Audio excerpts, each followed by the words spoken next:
जम्मू कश्मीर के पहलगाम में हुए आतंकी हमले के बाद भारत और पाकिस्तान के बीच तनाव अपने चरम पर है।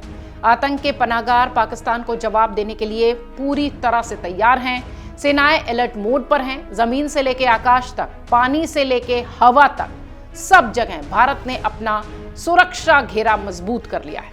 भारत ने पाकिस्तान पर कई प्रतिबंध लगा दिए हैं। भारत की तैयारी देख पाकिस्तान में डर बढ़ गया है। ऐसा इसलिए भी क्योंकि अगर जंग होती है तो भारत के सामने पाकिस्तान ज्यादा दिन टिक नहीं पाएगा। पाकिस्तान के पास हथियारों की भारी किल्लत है। अगर युद्ध होता है तो दुश्मन देश कितने दिन टिक पाएगा भारत के सामने, आइए जरा आपको आंकड़ों के जरिए बताते हैं।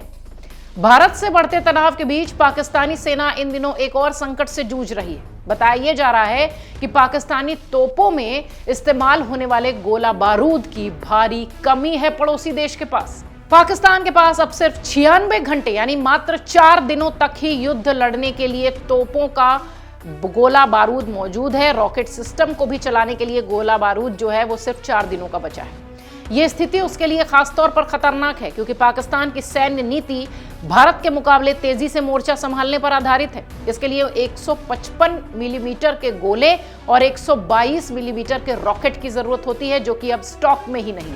पाकिस्तान ऑर्डिनेंस फैक्ट्री जो सेना के लिए गोला बारूद बनाती है, पुरानी तकनीक और बढ़ती वैश्विक मांग के कारण नई सप्लाई नहीं जुटा पा रही। गोला बारूद की कमी का सबसे बड़ा जो कारण है वो खुद पाकिस्तान ही है। वजह आपको बता दें, हाल ही में पाकिस्तान ने यूक्रेन को भारी मात्रा में गोला बारूद बेचा है, औने पौने दाम पर बेचा है और अपने सैन्य भंडार लगभग उसने खाली कर लिए।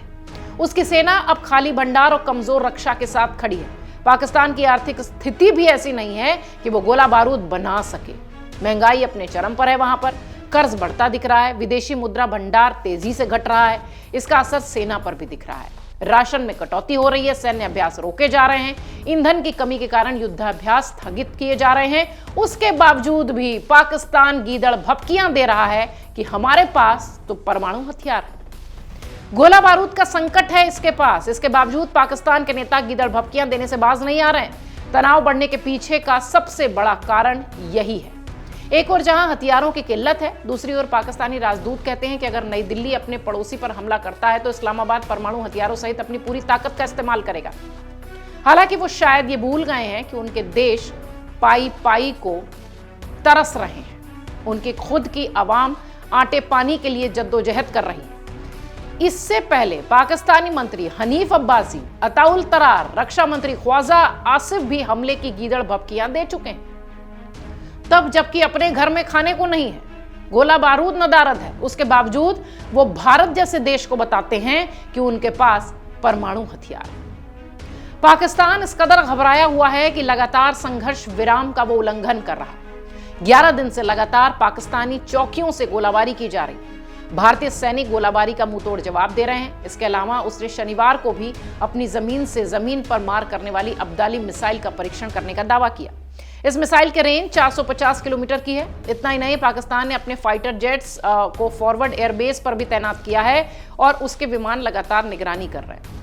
कई मीडिया रिपोर्ट्स ने यह भी दावा किया कि विमानों से निगरानी और सैनिकों की मूवमेंट को देखते हुए पाकिस्तान की सेना हजारों करोड़ रुपए फूंकने के लिए तैयार है। भारत ने अब तक बड़ी कार्रवाई की है, जिसके बाद से पड़ोसी मुल्क की कमर टूटी हुई। पहलगाम आतंकी हमले के बाद भारत ने पाकिस्तान के खिलाफ सख्त रुख अपनाया।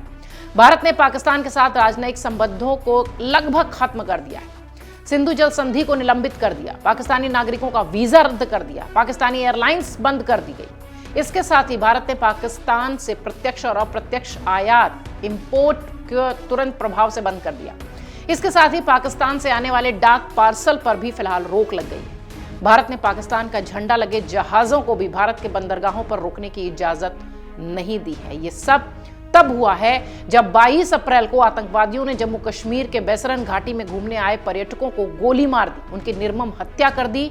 इलाके को मिनी स्विट्जरलैंड कहा जाता था, जहां लोग घूमने पहुंचते थे पैदल, घोड़ों पर। इसमें एक नेपाली नागरिक भी पहुंचा हुआ था और यहीं पहलगाम की इसी घाटी में 26 लोगों को इन आतंकियों ने मार गिराया। आतंकवादियों ने गैर मुस्लिम पर्यटकों को निशाना बनाया, उनका धर्म पूछा, उनकी आइडेंटिटी कार्ड देखा, उनकी पहचान पूछी और उन्हें मार दिया। प्रधानमंत्री नरेंद्र मोदी ने हमले के बाद से कई महत्वपूर्ण सुरक्षा और कैबिनेट बैठकें की। देश से वादा किया कि उनकी सरकार पहलगाम हमले में शामिल आतंकियों को बख्शेगी नहीं। फिलहाल पड़ोसी मुल्क पाई पाई को मोहताज है। उसके पास ना गोला बारूद है ना ही हथियार, उसके बावजूद भी वो गीदड़ भभकी दे रहा है। 4 दिन भी नहीं टिक पाएगा पाकिस्तान अगर भारत के साथ होता है युद्ध। अगर आप ये वीडियो YouTube पर देख रहे हैं तो हमारे चैनल को सब्सक्राइब कर बेल आइकन दबाएं और Facebook पर देख रहे हैं तो हमारे पेज को लाइक करें। 8 मिलियन प्लस सब्सक्राइबर, आपके इस भरोसे के लिए बहुत धन्यवाद।